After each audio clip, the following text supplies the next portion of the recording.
Tribuners ulah Menteri Agama Yakut Khalil Qaumas bikin murka anggota DPR RI. Bahkan Yakut disebut sengaja melecehkan institusi legislatif. Hal itu merespon dirinya berkali-kali mangkir dari panggilan pansus angket haji DPR RI. Kelakuan Menak Yakut ini pun membuat anggota panitia khusus haji Luluk Nur Hamidah geram. Luluk menilai sikap Menak ini sebagai bentuk pelecehan terhadap DPR RI.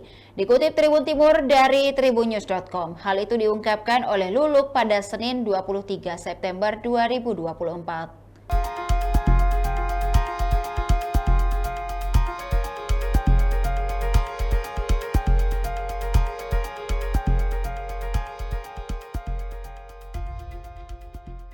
Demikian Tribun Timur Hot News kali ini. Jangan lupa untuk tetap saksikan program menarik lainnya hanya di kanal YouTube dan Facebook Tribun Timur.